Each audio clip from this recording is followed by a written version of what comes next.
Haleluya. Kita berikan pujian yang terbaik bagi Tuhan kita.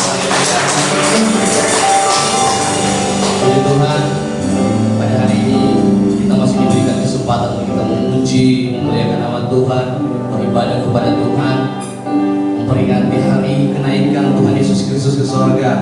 Haleluya. Saya ingin percaya kita semua yang ada di tempat ini bersuka cita. Amin. Yang bersuka cita, lambaikan tangan saudara, saudara yang ada di tempat ini dan saudara yang ada di rumah. Saya ingin percaya kita semua bersuka cita. Haleluya. Untuk itu saat ini mari kita mau memuji, kita mau meninggikan nama Tuhan. Kita sembah Dia Allah yang hidup. Haleluya. Terima kasih Tuhan. Kami percaya Engkau Allah yang sangat luar biasa dalam setiap kehidupan kami Tuhan. Engkau Allah yang layak dimuliakan, Engkau Allah yang layak ditinggikan. Haleluya. Engkau naik ke surga Tuhan. Tidak cuma dalam setiap kehidupan kami. Haleluya. Terima kasih.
dan kami sungguh bersyukur, kami merayakannya karena kami tahu ada kuasa kebangkitan, ada kuasa kemenangan bagi setiap kami yang hadir, bahkan yang mengikuti program ibadah online di rumah masing-masing. Dan puji nama-Mu Tuhan, kami mulaikan ibadah ini, kami serahkan awal, pertengahan hingga pada akhirnya. Kuasa Roh Kudus tercurah atas setiap kami melawan kehidupan kami. Terpujilah nama-Mu, kami siap memuji, mempermuliakan nama Tuhan di dalam nama Tuhan Yesus Kristus. Haleluya, haleluya, amin. Puji Tuhan, haleluya. Silakan duduk Bapak Ibu Saudara sekalian. Haleluya. Saya yakin dan percaya kita semua yang di tempat ini rindu untuk memuji memuliakan nama Tuhan. Amin. Dan rindu memuji memuliakan nama Tuhan, maka katakan saudara, haleluya. Saudara yang ada di rumah siap untuk memuji Tuhan, haleluya. Mari kita memuji Tuhan. Roh Kudus tercurah di tempat ini, haleluya.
Bekerjalah Engkau, Roh Kudus penuhilah kami.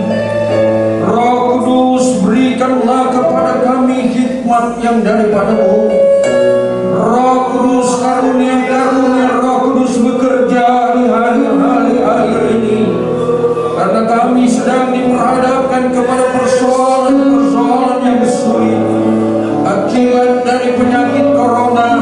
Kami minta kuasa Roh Kudus turun atas hidup kami, memberikan kemampuan kepada kami untuk kami mengandalkan Tuhan lebih dari segala-galanya.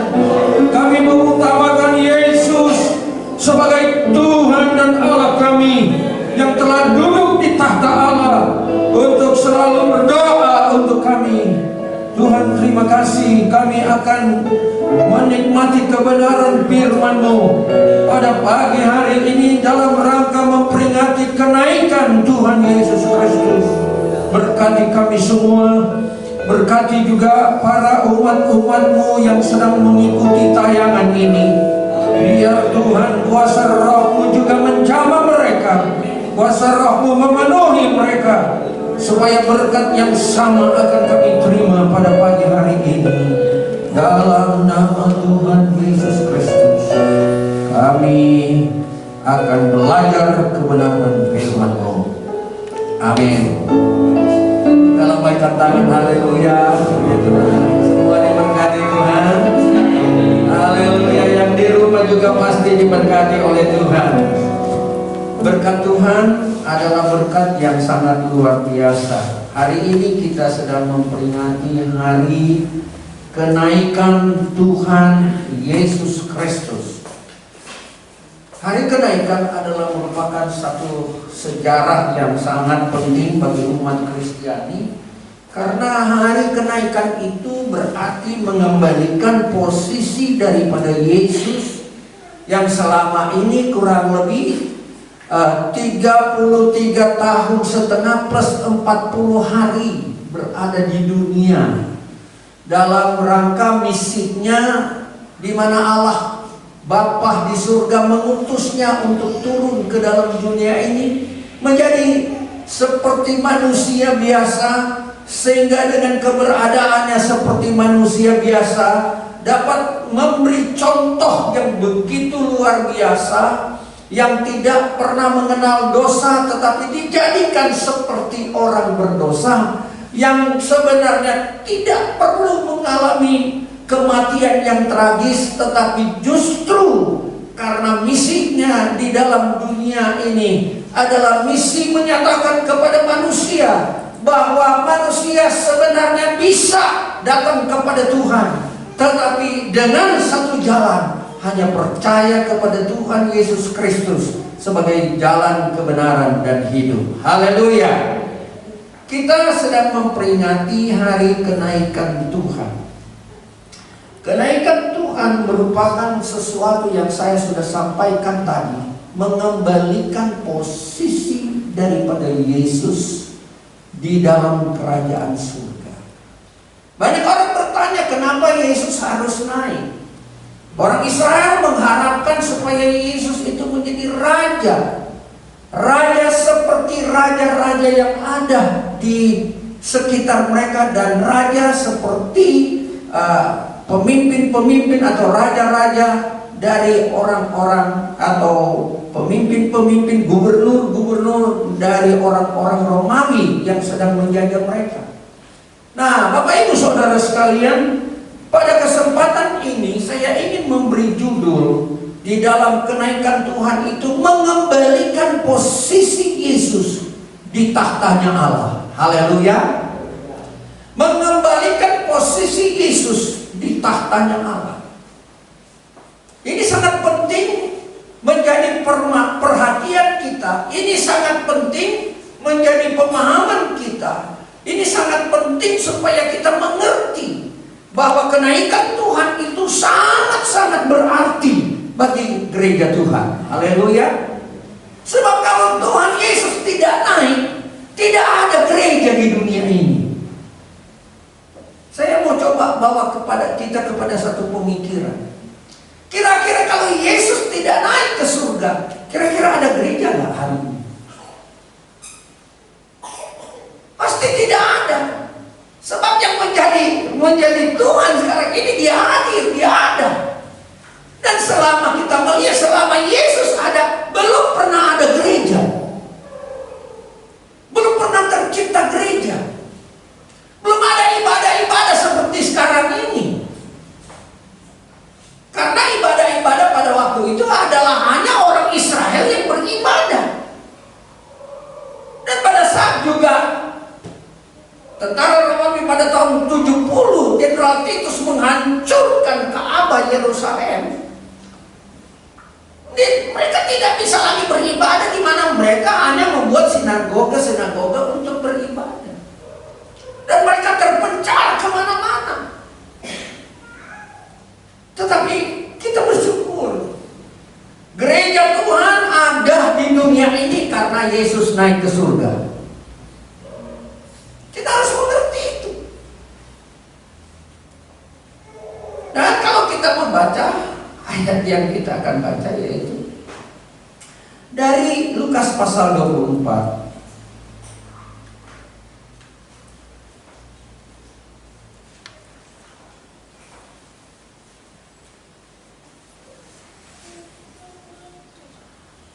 Ayat 50 dan seterusnya. Lalu Yesus membawa mereka keluar kota sampai dekat Betania. Di situ ia mengangkat tangannya dan memberkati mereka. Dan ketika ia sedang memberkati mereka, ia berpisah dari mereka dan terangkat ke surga. Mereka sujud menyembah kepadanya. Lalu mereka pulang ke Yerusalem dengan sangat bersukacita. Mereka senantiasa berada di dalam bait Allah dan memuliakan Allah. Ini juga bisa kita baca di dalam Kisah Para Rasul. Di dalam Kisah Para Rasul lebih jelas lagi dijelaskan di dalam pasal yang pertama, mulai dari ayat 6. Maka bertanyalah mereka yang berkumpul di sini, Tuhan, maukah Engkau pada masa ini memulihkan kerajaan bagi Israel? Jawabnya, Engkau tidak perlu mengetahui masa dan waktu yang ditetapkan Bapa sendiri menurut kuasanya.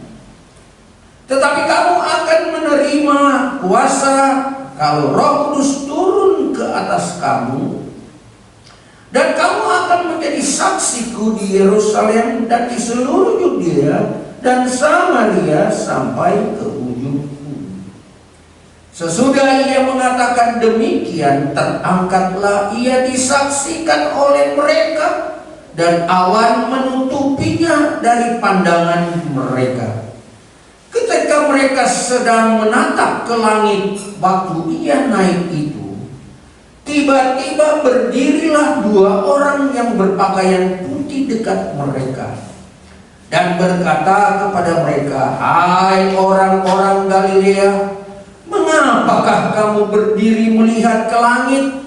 Yesus ini yang terangkat ke surga meninggalkan kamu akan datang kembali dengan cara yang sama seperti kamu melihat dia naik ke surga."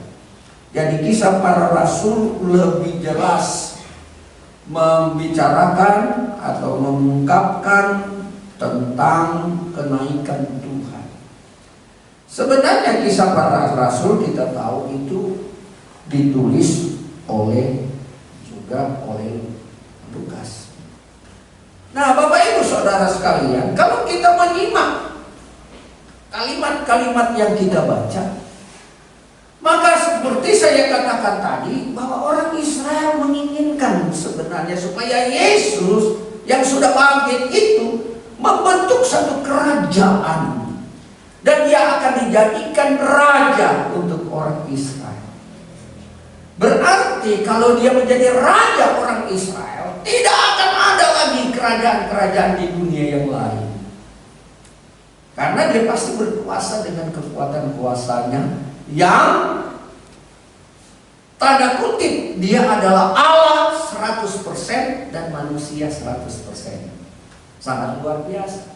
Tetapi Tuhan berkata, kamu tidak perlu kamu tahu itu kapan terjadinya. Nah, saya sudah katakan tadi, kenapa Yesus dikembalikan kepada posisinya. Kalau kita membaca di dalam Filipi pasal 2, dia yang meninggalkan segala sesuatu sebagai Allah, tetapi dia telah merendahkan dirinya taat sampai mati. Dia meninggalkan semua kemuliaannya. Dia taat sampai mati sehingga dia mati tersalib. Kalau kita melihat ayat itu, bahwa dia meninggalkan itu selama 33,5 tahun plus 40 hari. Waktu yang cukup panjang. Dia tinggalkan itu. Waktu yang cukup panjang ini selalu menggambarkan bagaimana. Dan kita tahu Yesus bekerja hanya 3,5 tahun di dalam pelayanannya sebagai manusia 100% dan Allah 100%. Sesudah genap itu 3,5 tahun plus 40 hari, dia naik ke surga. Dia kembali menduduki tahtanya yang ada di surga. Haleluya. Apa saja yang kita dapat pelajari daripada kedudukannya di sana? Kalau kita membaca dalam ayat-ayat sebelumnya, kita harus kembali kepada Yohanes pasal 14.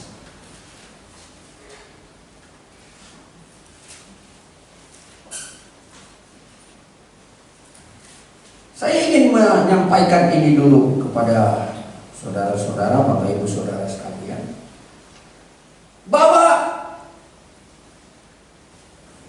Petrus dan murid-murid yang lain serta Paulus tidak akan mungkin menulis Injil dan suratan-suratan kalau Yesus tidak naik ke surga. Karena ternyata sesudah Yesus naik ke surga, selama kurang lebih 10 hari mereka berkumpul di loteng Yerusalem dan dipenuhi dengan Roh Kudus.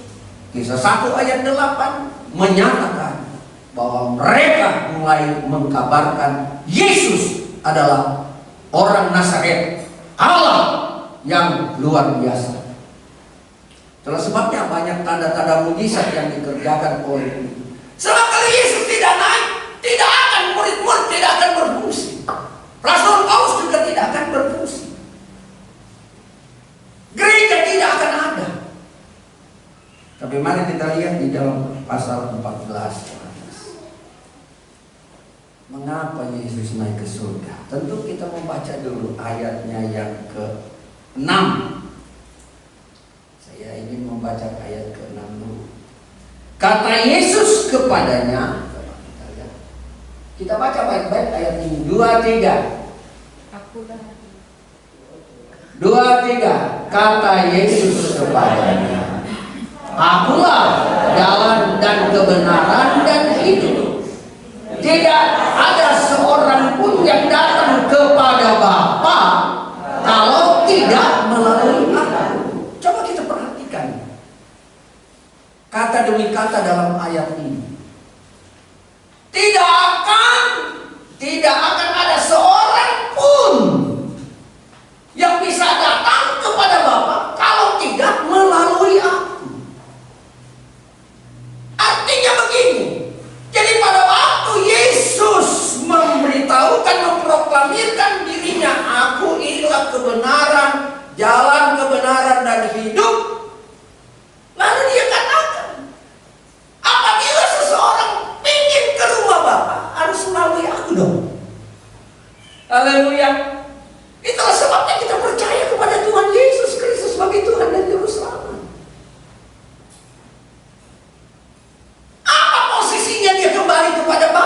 ayat 1 sampai dengan ayat 3. Coba kita baca. Yohanes 1. Janganlah gelisah hatimu, percayalah kepada Allah. Lalu apa lagi katanya? Siapa itu di sini? Yesus. Yang di dalam ayat 6 memproklamirkan dirinya, akulah jalan, kebenaran dan hidup. Lalu dia katakan di dalam ayat ini, percayalah juga kepadaku. Ayat 2. Nah, ini di rumah Bapakku banyak tempat tinggal. Dan jika tidak demikian, tentu aku mengatakannya kepadamu. Sebab, perhatikan baik-baik. Sebab aku pergi ke situ untuk apa? Menyediakan tempat bagimu. Sebab aku pergi ke situ. Di mana dia pergi? Halo? Lihat dong ayat. Dia pergi di tempat Bapaknya. Dan di tempat Bapaknya itulah arti kebangkitannya. Dia pergi kepada Bapa dengan maksud menyediakan tempat bagi kamu, bagi saya, bagi saudara, beri kemuliaan pada Allah kita. Jadi sangat berguna dia naik ke surga. Kalau dia nggak naik ke surga, kita nggak ada tempat di surga, saudara. Nggak ada. Kita sangat berterima kasih kepada Tuhan Yesus Kristus karena dia bangkit, dia naik ke surga, dia menyediakan tempat bagimu. Dan dikatakan ayat 3, coba baca baik-baik. Dan apabila aku telah pergi ke situ dan telah menyediakan tempat bagimu, apa lagi? Aku akan datang kembali dan membawa kamu ke tempatku, supaya di tempat di mana aku berada, kamu pun berada. Sangat luar biasa sebenarnya. Kalau kita memahami arti daripada ayat-ayat ini, aduh, kita sangat berterima kasih. Terima kasih Tuhan, sebab Engkau naik ke surga, duduk lagi di tempat asalmu, dan Engkau menyediakan tempat untuk aku. Ada yang beri tepuk tangan tuh. Ya sama sih. Wow. Jadi anak-anak Tuhan, kita bukan anak-anak Tuhan yang sembarangan loh. Kita memiliki satu tempat yang Tuhan sediakan. Yesus sendiri yang buat. Dengan kata lain, nabi-nabi juga tidak bisa buat. Amin. Halo. Agama tidak bisa buat seperti itu, tapi Yesus bisa buat. Untuk siapa? Untuk orang-orang yang percaya kepada Dia. Ayat 6. Karena kita berkata, barang siapa yang percaya akan Dia tidak akan binasa. Wow, sesuatu yang sangat luar biasa. Ini poin yang paling penting dalam hidup kita. Yesus naik ke surga, kembali kepada posisi. Kalau kita membaca di dalam kitab Wahyu pasal 1-2, kita membaca ini posisinya kembali kepada Dia. Dan Dia siapkan tempat untuk kita. Saya kalau ingat-ingat kita berada di satu tempat yang rumahnya bocor, kehujanan, apalagi lantainya dari tanah. Kadang-kadang kita berkata, aduh Tuhan, kenapa sih aku ini susah terus di dunia ini. Ingat, ada satu nyanyi, ada hamba Tuhan, ku ingat rumahku. Apa itu? Oh ya, rumahku ada di dalam surga, di tempat suci dan mulia. Kalau hatiku sedih dan susah, ku ingat rumahku di sorga. Itu nyanyian sekolah minggu loh. Sekolah minggu kan nyanyi begitu. Wih, antusias sekali dia nyanyi. Jadi kalau kita lihat kesusahan-kesusahan yang kita alami di dunia ini, Alkitab juga itu tidak sebanding dengan apa yang Tuhan sediakan dalam hidup kita di kemudian hari. Saya membaca satu artikel yang sekarang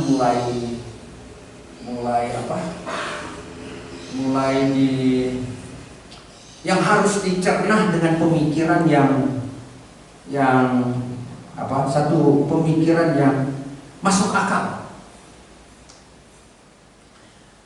Penyakit corona ini sampai akhir tahun juga tidak akan putus.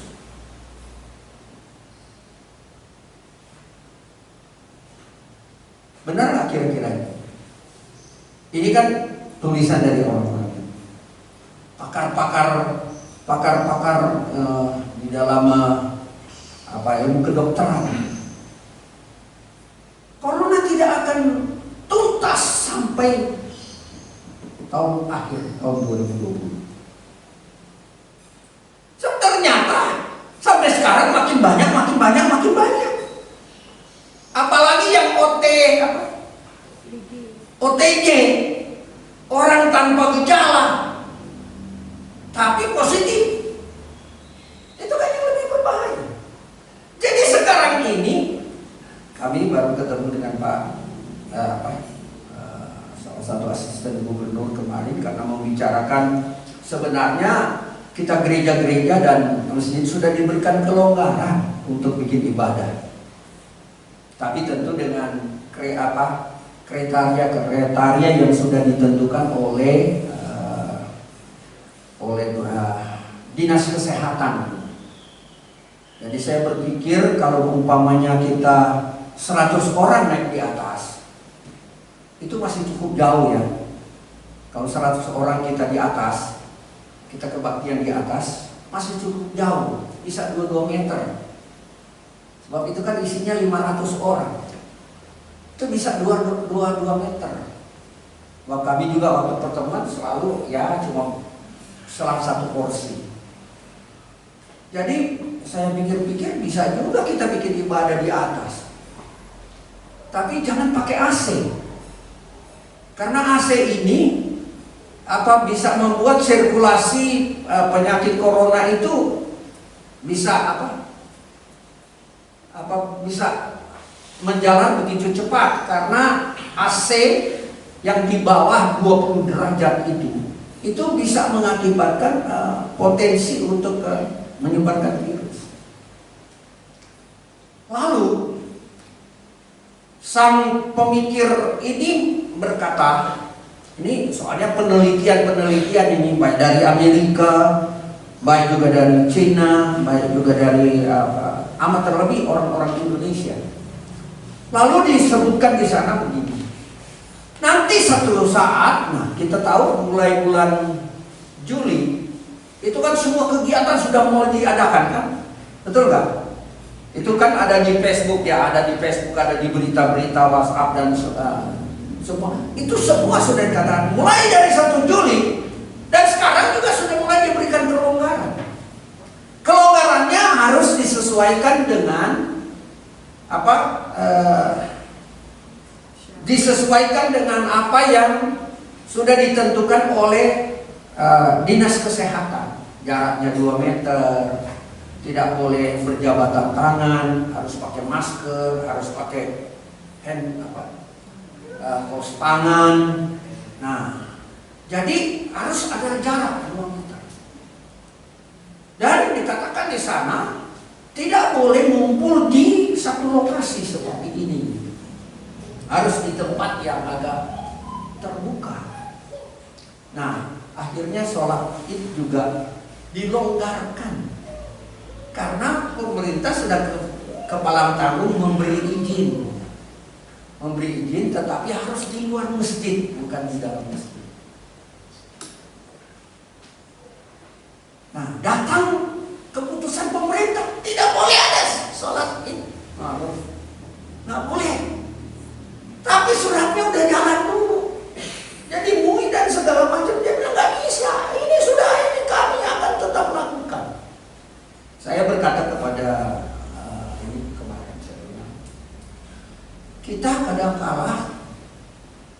sudah dimomoi oleh ketakutan. Sebenarnya orang sekarang ini ketakutan sekarang ini bukan penyakitnya, malah yang ketakutan gara-gara penyakit itu. Karena kalau nanti ada satu yang kena, itu semua rumah itu dikarantina. Itu yang mereka takut. Sehingga sekarang ada sebenarnya di gubernuran ada tempat untuk cek itu. Banyak semua nggak berani pergi. Sebab kemarin kebetulan adalah salah satu pendeta kena itu masuk karantina 14 hari. Terus ada juga yang dari Katolik, satu suster masuk lagi di sana. Jadi begitu apa itu? Jadi orang semua pada takut pergi kan? Nanti aku kena gawat. Coba kalau aku nanti pendeta kami Persis kena, katanya reaktifnya loh, kena masuk ke 14 hari di karantina sana. Kan orang semua bilang pasti positif kan? Padahal belum tentu kan? Nah, lalu ada yang berkata begini. Di dalam orang-orang yang memberikan masukan, sesudah diadakan begitu, akhirnya diberikan keluasan kepada seluruh karena ekonomi semakin hari semakin. Prediksi dari Pak kemarin dari salah satu, dia bilang kalau tambah 2-3 bulan ini Bangka Belitung bisa bangkrut katanya. Nggak usah pemerintah juga kalau tambah 2-3 bulan gawat, saudara-saudara. Nah, terus dibilang begini, akhirnya diserahkan juga kepada masyarakat, kepada publik. Akhirnya yang mau mati, itu agak sedikit kasar gitu. Yang mau mati matilah, yang mau hidup hiduplah. Itu akhirnya begitu. Jadi kita kembali lagi kepada firman. Orang percaya, orang yang melekat kepada Tuhan, pasti Tuhan berikan perlindungan. Haleluya. Itulah sebabnya dia bangkit, dia naik ke surga, karena dia menyediakan tempat bagi kita. Jadi mati pun hidup pun, kalau kita sudah punya tempat di surga, nggak perlu kita takut. Haleluya.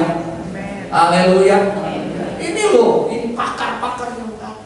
Nah, kalau bulan Juli sudah mulai dibebaskan keseluruhannya, kira-kira OTD kan banyak nanti. Jadi tinggal tergantung kita. Saya katakan kepada ini kemarin saya bilang, kita sebenarnya sudah salah langkah.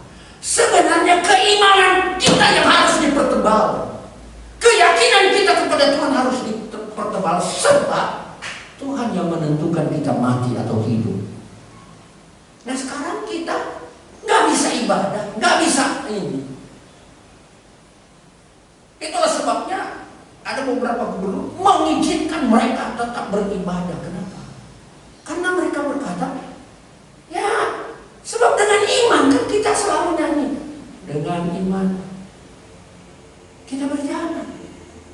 Iman yang memberi menang. Nah, kalau kita sudah tidak beribadah, kita sudah mulai kehilangan apa yang disebut dengan Keluaran pasal 23 ayat 25. Beribadah kepada Tuhan, apa katanya? Roti makananmu diberkati Tuhan, air minumanmu diberkati Tuhan, segala penyakitmu kan dilakukan oleh Tuhan.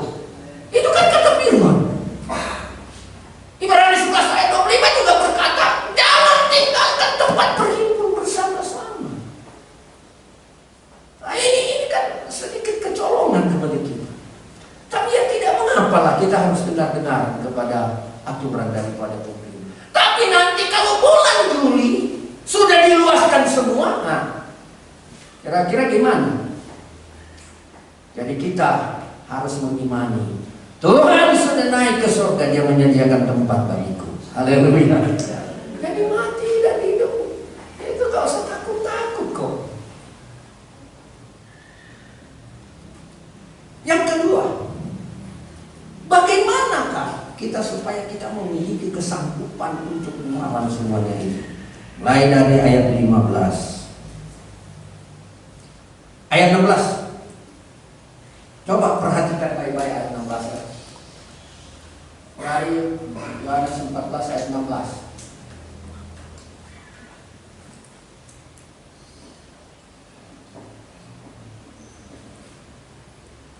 16 ayat 14. 14 ayat 16 maksud saya.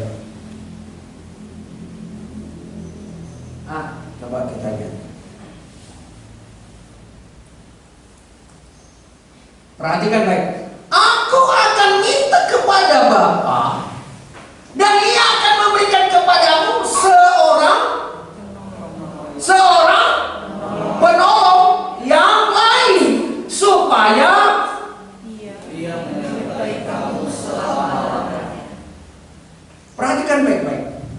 Jadi pada waktu Tuhan terangkat ke surga, Dia duduk kembali di tahtanya. Lalu apa ya? Aku akan minta kepada Bapa. Perhatikan baik-baik. Aku akan meminta kepada Bapa, dan Ia ini tentu Bapa ya. Ia akan memberikan kepadamu seorang penolong yang lain, supaya Ia menyertai kamu selama-lamanya. Wow, ini sesuatu fakta bahwa Yesus naik ke surga. Dia duduk di sebelah kanan Allah Bapa dan berkata, Bapa, tolong dong, saya punya anak-anak ini, orang yang percaya kepadaku, orang yang sudah menerima aku, yang sudah aku selamatkan di tengah-tengah dunia ini. Jangan sampai mereka lemah, jangan sampai mereka tidak dapat beribadat kepada Tuhan dengan baik. Jangan sampai hati mereka terbawa dengan dunia. Jangan sampai mereka kolaps. Jangan sampai mereka tetap dalam keadaan kesakitan, dalam penderitaan, dilema kehidupan, persoalan, pencobaan. Jangan sampai mereka terus menghadapi itu. Dan supaya mereka diberikan kekuatan. Kekuatan yang bagaimana? Ya katakan apa? Seorang penolong yang lain, supaya Ia menyertai kamu selama-lamanya. Haleluya. Beri kemuliaan kepada Allah. Kata penolong sini huruf besar, bukan huruf kecil. Berarti oknum Roh Kudus adalah Allah Tritunggal. Yesus naik ke surga, yang datang Roh Kudus. Untuk apa? Menolong kita. Jadi waktu kita lemah, kita tahu Roh Kudus memberi kekuatan kepada kita. Waktu kita sakit, kita percaya karunia Roh Kudus memberi kesembuhan kepadaku. Haleluya. Haleluya. Waktu kita menderita, karunia Roh Kudus memberikan kekuatan dalam penderitaan. Pada saat terjadi masalah-masalah yang pelik, Roh Kudus datang kepadaku dan memberikan satu kesanggupan untuk aku dapat melompati hal-hal yang pelik itu. Ini pengaruh penolong. Sebab kata penolong ada 7 hal yang namanya parakletos. Ia dapat menolong kita, Ia dapat menopang kita, Ia dapat menghibur kita, Dia dapat memberikan kekuatan kepada kita, Dia dapat memberikan kesanggupan kepada kita, Dia juga dapat mendorong kita, dan satu lagi, Dia dapat mengangkat kita dari semua kelemahan kita. Haleluya. Itulah parakletos, Dialah penolong. Itulah sebabnya pada waktu Yesus naik ke surga, Dia katakan, Bapa, berikanlah penolong itu kepada mereka. Inilah keuntungan gereja Tuhan di akhir zaman ini. Karena gereja Tuhan yang memiliki penolong, yaitu Allah Roh Kudus. Gereja itulah yang akan tampil, eksis di tengah-tengah dunia. Itulah sebabnya gereja Pentakosta tetap mempertahankan bahwa bahwa Roh Kudus adalah Allah Roh Kudus yang menolong kita. Seperti Yesus lakukan pada masa Dia ada, itu juga sama yang Dia lakukan kepada kita hari-hari. Haleluya. Kita sangat beruntung Bapak Ibu Saudara sekalian. Sebab Yesus tidak tinggalkan kita piatu. Dia tidak tinggalkan kita untuk kita terus menderita. Tapi Dia akan datang dan memberikan topangan dalam hidup kita. Dia menolong kita untuk terus menerus. Jadi 2 fakta ini. dapat meyakinkan kita pada kesempatan di pagi hari ini dalam memperingati kebangkitan, kenaikan Tuhan, akan membuat hidup kita semakin lebih bersyukur. Terima kasih Tuhan, sebab Tuhan menyediakan tempat untukku di dalam kerajaan surga. Tuhan menyediakan rumah untukku. Saat aku memejamkan mataku di dunia ini, alias Tuhan memanggil hidupku di tengah-tengah dunia ini, aku akan berkumpul bersama-sama dengan Bapa di surga. Tetapi selama aku berjalan di dalam mempertahankan keyakinanku kepada Tuhan, mempertahankan imanku kepada Tuhan, menjalani kehidupanku sama seperti kehidupan Tuhan, aku membutuhkan kuasa Roh Kudus, Allah Roh Kudus untuk datang menolong saya, memberikan kekuatan kepada saya supaya saya tidak jatuh. Saya tidak meninggalkan Tuhan Yesus Kristus sebagai Tuhan dan Juru Selamatku. Aniaya sekalipun, aku tidak akan pernah takut karena ada Roh Allah Roh Kudus yang diam dalam hidupku. Kita harus pelihara kekuatan Roh itu dalam hidup kita, karena Dia adalah Allah, Allah Roh Kudus.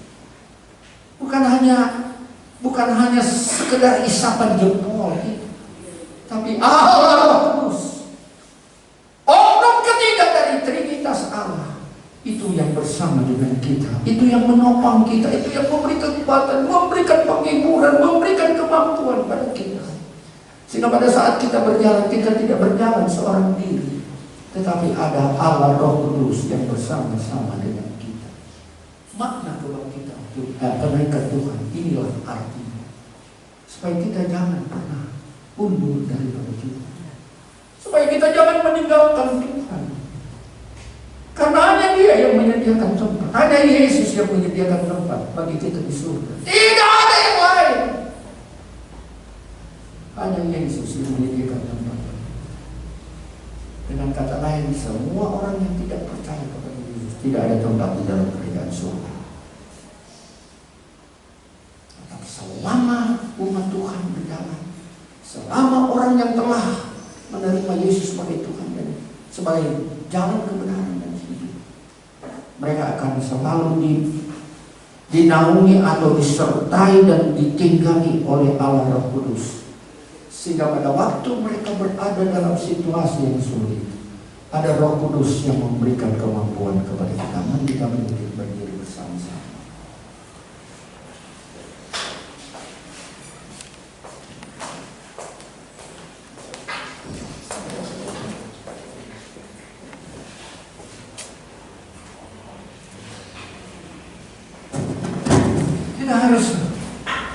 Kita harus memiliki keyakinan dalam hidup kita. Oh Allah Roh Kudus, tinggallah Engkau dalam hidup, supaya memantapkan semua keberadaanku untuk tetap mengiring akan Engkau, membuat imanku kuat di dalam segala tantangan-tantangan hidup, dalam perjuangan-perjuangan hidup,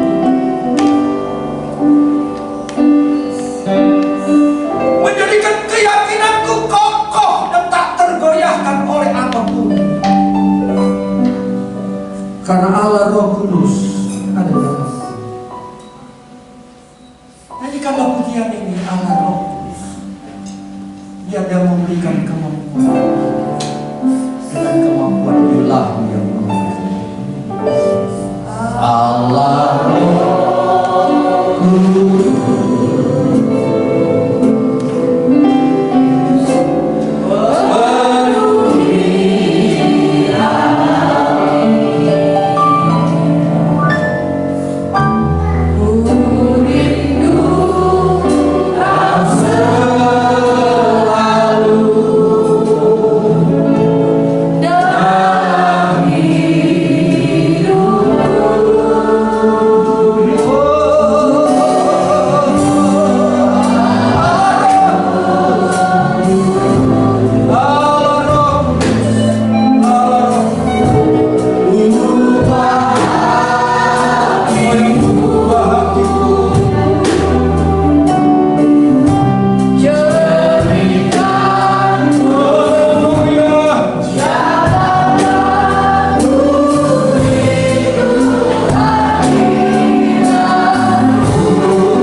dalam menikmati kebenaran firman-Mu.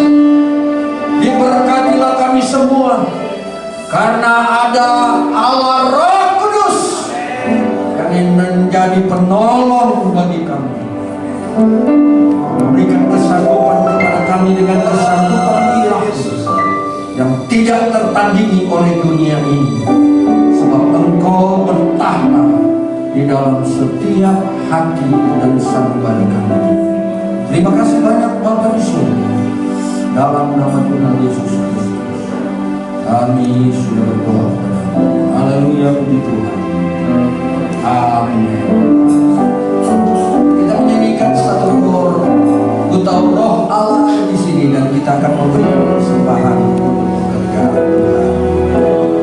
Ku tahu roh Allah.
beribadah kepada-Mu.